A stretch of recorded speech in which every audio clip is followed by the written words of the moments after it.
Señoras y señores, muy buenas noches. Bienvenidos una vez más a este programa Escribe y Lea que les brinda el canal educativo y donde abordamos el arte, la historia y la cultura universales de una manera singular, amena e interesante, donde todos ganamos en conocimiento, que es nuestro objetivo. Me acompañan en la noche de hoy nuestros profesores universitarios panelistas habituales y le doy las buenas noches al doctor Raúl Lombana, al doctor Félix Julio Alfonso López y al máster en Ciencias Históricas, Dagoberto Rodríguez Abrantes. Profesores, un placer siempre compartir con ustedes. A nuestros amigos telespectadores les indico que vamos a entrar ya en materia con su permiso y les digo que este primer tema ha sido remitido por Adriana Rodríguez del municipio 10 de octubre aquí en la capital nacional y que tiene por objetivo determinar un lugar célebre. Va a comenzar a indagar por él el doctor Lombana. Doctor, por favor. Sí, Ramón, buenas noches. Buenas noches. Este lugar célebre es real. Es real.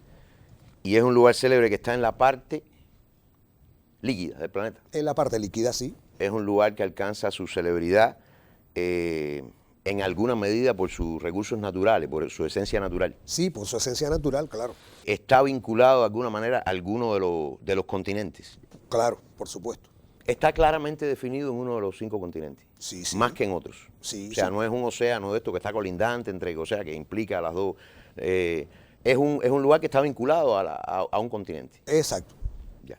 Podemos decir que está en un continente. En un continente, en un área continental. Un área continental. Esa área... O adscrito, digámoslo de esta manera, a un determinado... Sí, eso es lo que estaba buscando. Ese es el dato realmente que quizás no le supe hacer la pregunta correcta.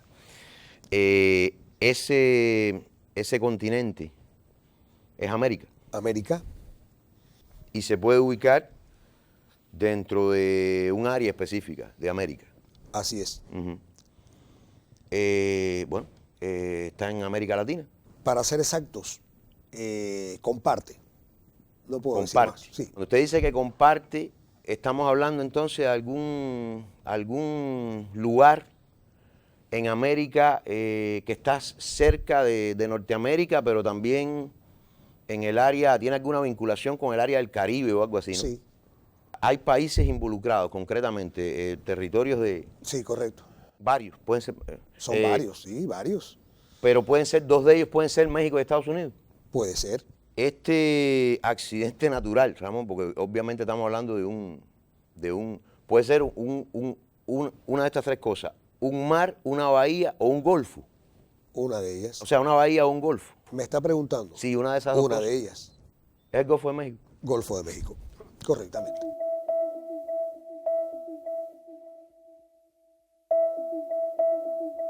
Realmente usted no puede decir que está en América del Norte o que está en la América Latina, pero es que hay otro fenómeno interesante. Tenemos el tema de México, que geográficamente pertenece a la América del Norte, pero es parte de América Latina desde el punto de vista sociocultural, ¿no? Entonces, es muy interesante. No estamos acostumbrados a que nos salga un golfo. Yo le confieso que estaba pensando más en el Mar Caribe, pero el Golfo de México es un lugar interesantísimo. Y además que tiene todo el mérito, como usted decía, desde el punto de vista natural, como para que hablemos de él, ¿no? Porque tiene una importancia económica, tiene una importancia histórica, tiene una importancia también, yo creo, hay que decirlo, dentro del tema medioambiental. Es un lugar con infinidad de recursos, pero es un lugar muy afectado también, sobre todo por la industria petrolera, por el abuso pesquero, o sea, de la industria pesquera, y también últimamente por la cuestión turística en alguna de sus zonas. Porque, usted me corrige si me equivoco, pero el Golfo incluiría hasta Yucatán. Es que un golfo es muy interesante porque contiene otros accidentes geográficos, ¿no? Como penínsulas, la península de Yucatán tiene que ser uno de sus límites. Y el otro límite tiene que ser Cuba, ¿no? Y la península de la Florida. Por tanto, está lleno de otros accidentes geográficos menores que tienen una importancia tremenda. Pero sobre todo ha tenido un lugar también, un papel histórico. Porque, por ejemplo, las cosas que han pasado con Cuba en la etapa colonial, los intereses sobre Cuba, tanto españoles como norteamericanos, por solo mencionar un tema, tienen mucho que ver con aquello de que Cuba es la llave del Golfo, ¿no? O sea, hoy podemos utilizar esta palabra, geoestratégicamente es un lugar muy importante. Sí, profesor. Un detalle muy interesante, y es que del Golfo de México sale una corriente marina que se llama justamente así, la corriente del Golfo, que es una corriente cálida que regula la temperatura del Océano Atlántico Norte en Europa y al mismo tiempo es como una autopista en el océano, que su descubrimiento en el año 1519 por uno de los pilotos de Hernán Cortés, Antón de Alaminos, que venía de regreso de la conquista de México, hace que esa corriente se convierta en la vía principal de las flotas de Indias en el camino de regreso a Europa, porque es una corriente que impulsa los barcos hacia el norte y hace de esa zona también una zona de mucho tráfico desde el punto de vista marítimo. Estamos felicitando a nuestro panel, especialmente al doctor Lombana, por haber determinado este lugar célebre, que es el Golfo de México. Estamos entonces agradeciendo a nuestra remitente Adriana Rodríguez, que envió este tema a nuestro programa. Concluido ya este primer momento de Escribe y Lea, vamos a conocer una novedad literaria que prepara cada semana para nuestro espacio el licenciado Fernando Rodríguez Sosa. Una vez que haya terminado este segmento, regresaremos con el tema intermedio. Por favor, mantenga la sintonía con Escribe y Lea. Buenas noches. Ediciones en Vivo, sello editorial del Instituto Cubano de Radio y Televisión, ha publicado el libro que hoy les comento. Me refiero al volumen titulado Eddie Martin, la voz del deporte en Cuba, de Betsy Benítez Orozco. Este libro propone un acercamiento a la vida, a la obra del narrador, comentarista, periodista Eddie Martin, galardonado, entre otros reconocimientos, con el Premio Nacional de Periodismo José Martí por la obra de toda la vida. Se incluyen en las páginas de este volumen, en 6 capítulos, una veintena de testimonios en que familiares, compañeros de trabajo, amigos, dan su testimonio sobre la vida, la obra, la personalidad de Eddie Martin. La génesis de este libro parte de la tesis de licenciatura en periodismo que defendió la autora en el año 2010 en la Facultad de Comunicación de la Universidad de La Habana. Nacida en Matanzas en 1987, Betsy Benítez Orozco ha ejercido el periodismo en la prensa escrita, la radio y los medios digitales.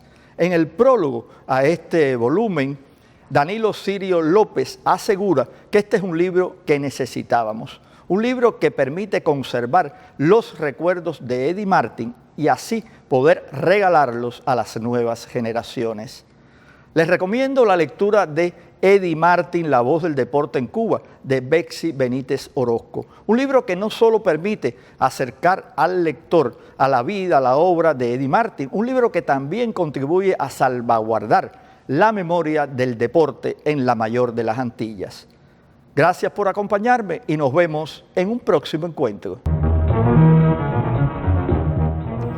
Bueno, regresamos para iniciar el tema intermedio. En esta ocasión, nuestros telespectadores no tendrán información previa del tema. Esto les pone en igualdad de condición que nuestros panelistas y ha sido remitido el tema por Orlando Rodríguez, que vive en San Miguel del Padrón, en la ciudad de La Habana.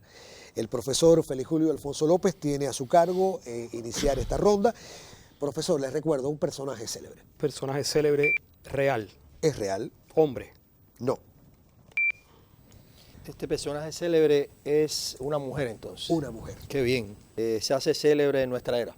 Sí. En algún momento posterior a la antigua. También. Posterior también a la Edad Media. Sí, profesor. Posterior a 1789. Correcto. Siglos XIX, XX o XXI. Este personaje nace en un siglo, pero su celebridad la adquiere en otro. Y Es usted un va a personaje determinar. del siglo XIX y XX. Sí, Nace en el XIX, vive muy poco tiempo ahí y desarrolla su obra en me ha entendido. el XX. Y por supuesto no llega al XXI. No. Este personaje es americano, Sí, de la América Latina, Ramón. correcto. América Insular. Sí, Es un personaje cubano. nos pertenece. Es célebre por su actividad, digamos, cultural.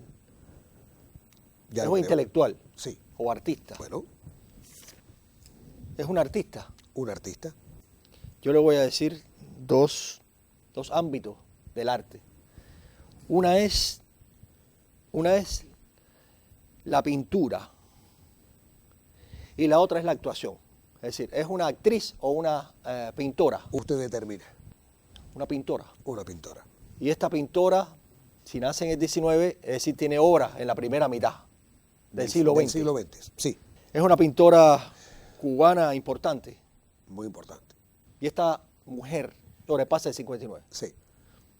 Yo le voy a decir un nombre. Amelia Peláez. Amelia Peláez.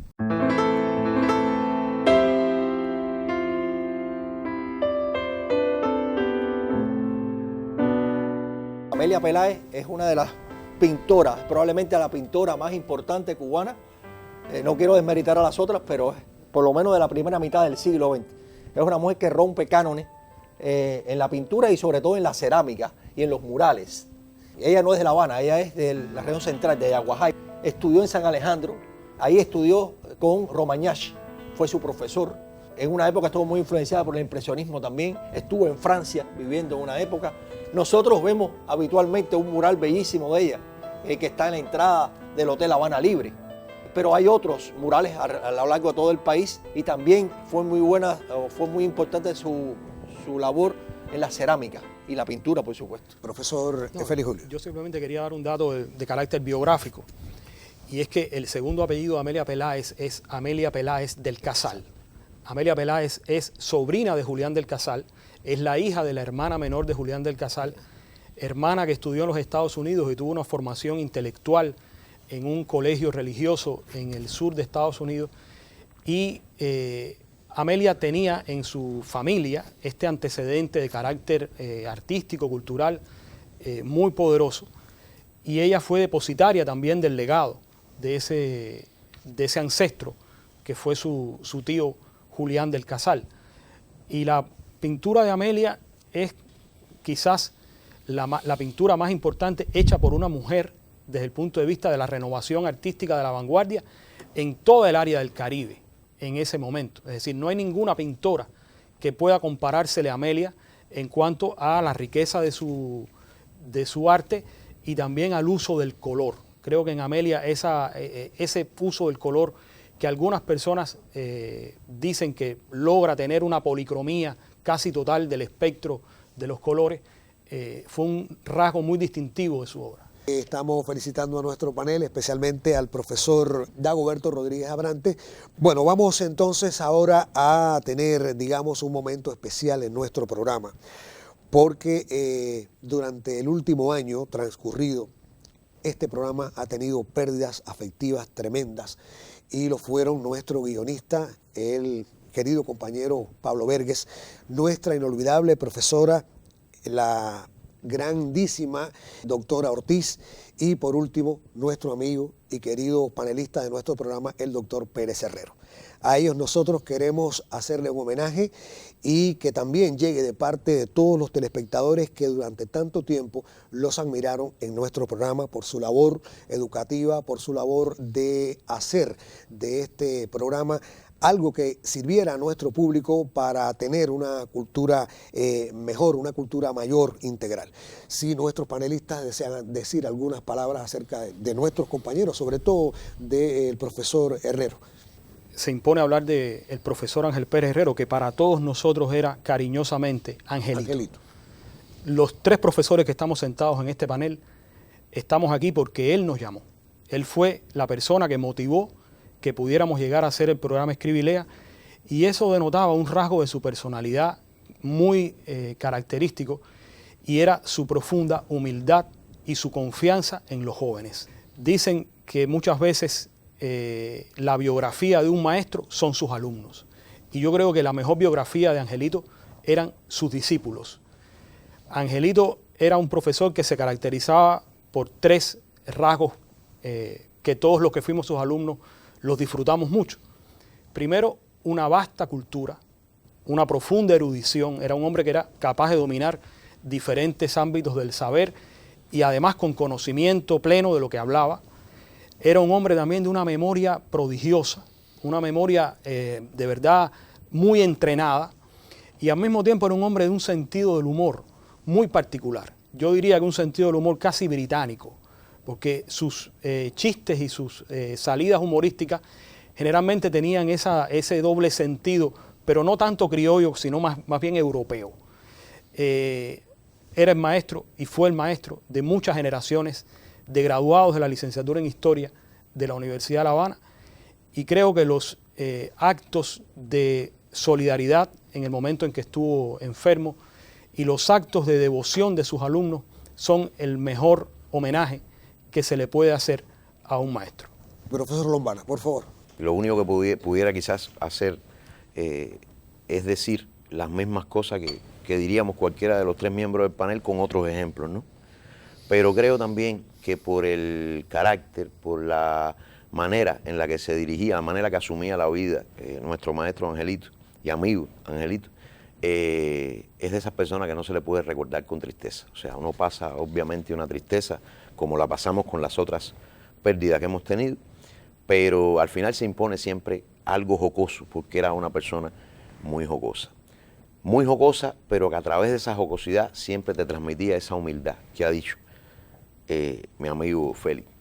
Y yo no puedo olvidar, de hecho, le confieso a los amigos televidentes que estamos haciendo este programa con corbata, porque la formalidad y el respeto a los televidentes en televisión lo lleva en este programa, pero realmente uno de los homenajes que ahora mismo quisiéramos hacer hubiera sido hacer este programa sin corbata, porque hasta el último día, incluso cuando ya no podía hacer los programas, nos estuvo siempre anudando el nudo de la corbata. Es algo que sentimentalmente nos llevamos siempre, pero es también un recordatorio de algo muy importante, y es que nunca eres tan importante, nunca eres lo suficientemente conocedor ni lo suficientemente sapiente como para ponerte tu propia corbata. La humildad hasta el final de los tiempos, y eso se lo vamos a agradecer siempre. Exactamente. Bueno, yo quiero recordar una cosa, y es que a Angelito lo ponían siempre en el primer turno de primer año. Es decir, era el impacto de los jóvenes, todos los pasamos esa impresión, es decir, y a los jóvenes que salían del bachillerato y entraban a la universidad en la carrera de historia, era quien nos recibía. Y entonces para los jóvenes era un descubrimiento tremendo conocer a aquel hombre que tenía una erudición, como dice el profesor Félix Julio, vastísima, vastísima. Tú podías hablar con él de cualquier tema. Y además siempre tenía una mesura en su análisis.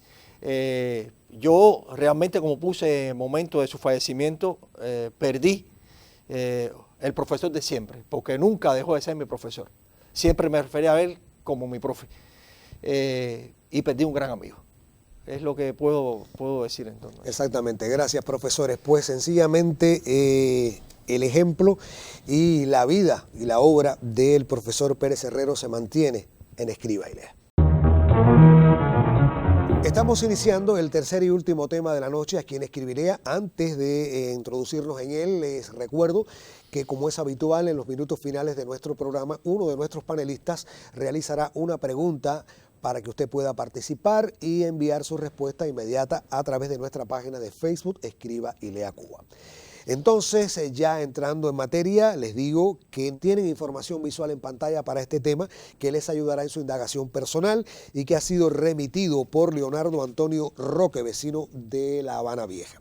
El profesor Dagoberto tiene a su cargo iniciar la ronda para comenzar a investigar cuál es esta frase célebre. Bueno, es una frase real. Sí, una frase real. Esta es una frase que se hace célebre en nuestra era. Sí. En algún momento posterior a la antigua. Correcto. Posterior también a la Edad Media. Así es. Posterior a la Revolución Francesa. También. Siglo XIX, XX o XXI. De uno de los siglos que usted ha dicho. 20. Siglo XX. Siglo XX. Esta frase es pronunciada o escrita. ¿Usted me dice?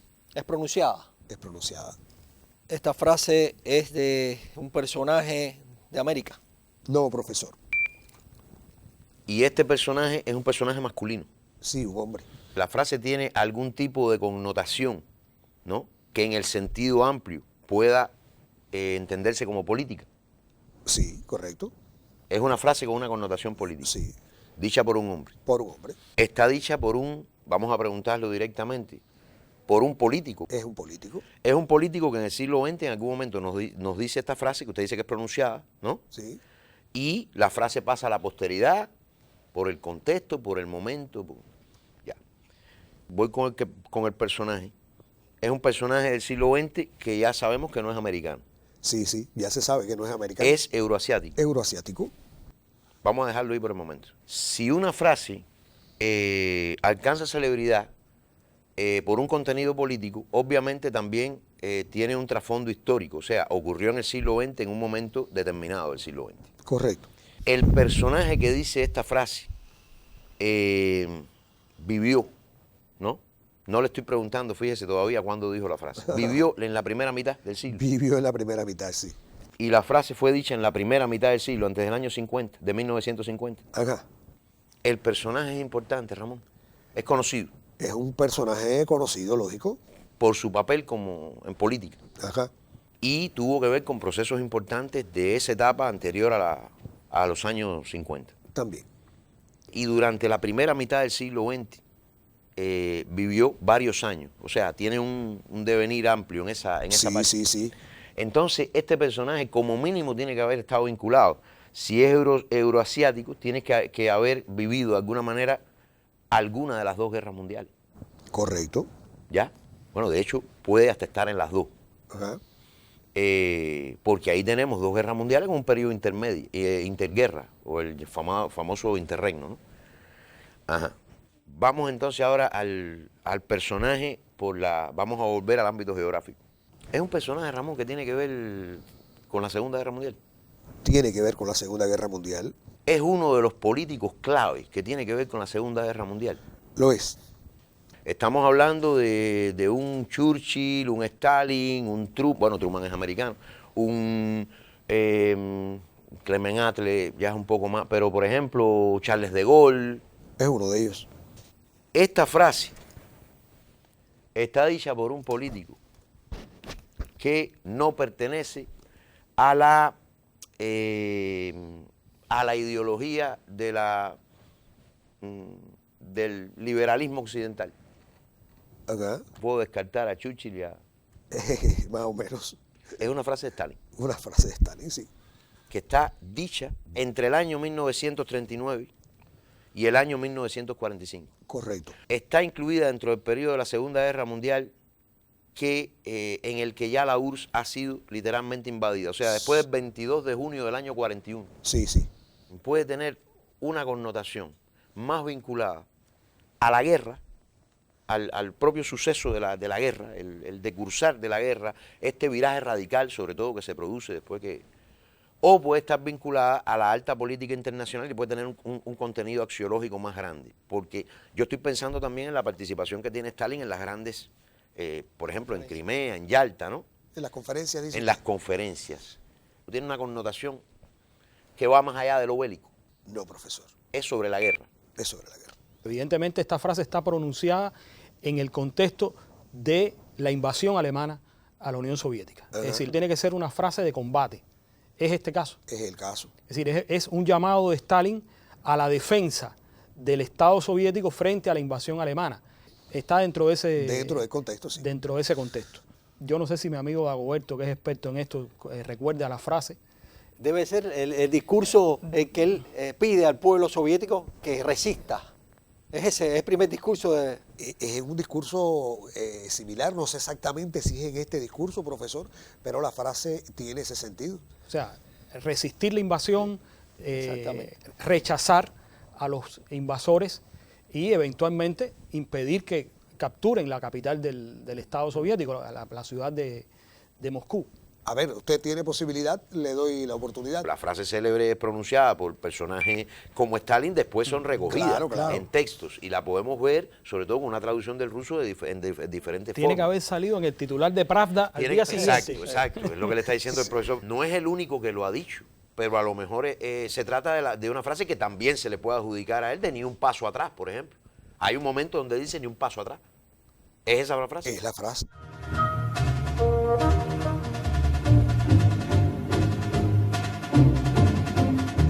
Hay un error de cálculo y las tropas alemanas avanzan tremendamente.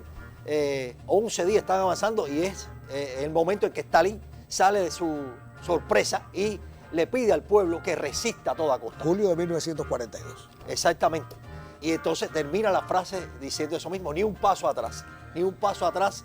Hay que defender a la madre patria. De ahí después el nombre de la guerra que recibe en la Unión Soviética, esa guerra, esa parte de la guerra, Segunda Guerra Mundial. Y bueno, a partir de ahí se inicia la gran epopeya soviética de resistencia al fascismo.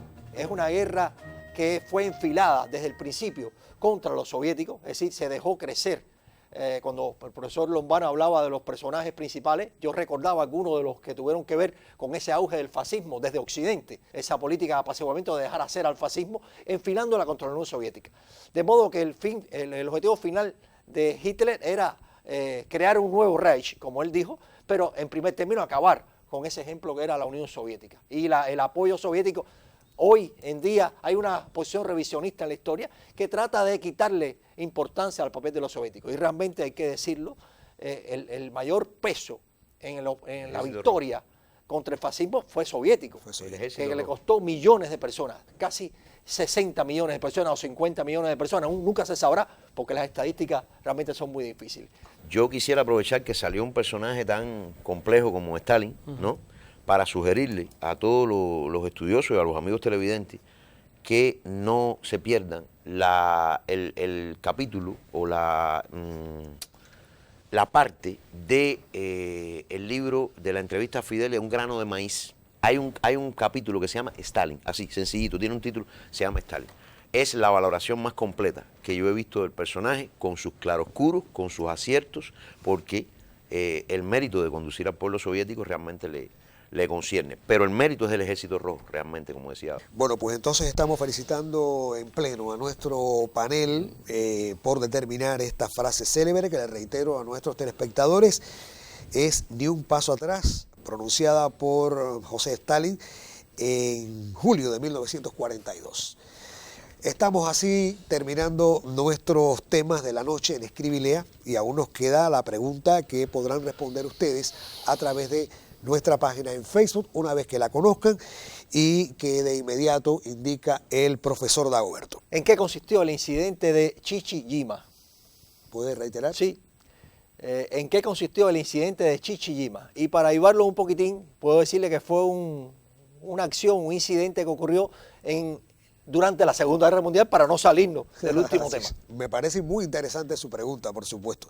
Los que busquen verán qué interesante es ese incidente. Y que los telespectadores conocerán la respuesta correcta en nuestro próximo programa, por supuesto, aquí mismo en Escribe y Lea. Vamos entonces a indicar que cuando tenga la respuesta correcta, remítala de inmediato en nuestra página de Facebook, Escribe y Lea Cuba, que a las 11 de la noche estaremos dando por ese mismo lugar la persona ganadora que obtendrá las cortesías de nuestro programa. Les deseo suerte. Profesores, estamos terminando y ha sido un placer compartir estos minutos de la noche con ustedes aquí en Escribe y Lea, al igual que ustedes. A nuestro equipo, muy buenas noches, una buena semana, y a usted, como siempre, gracias por su mirada.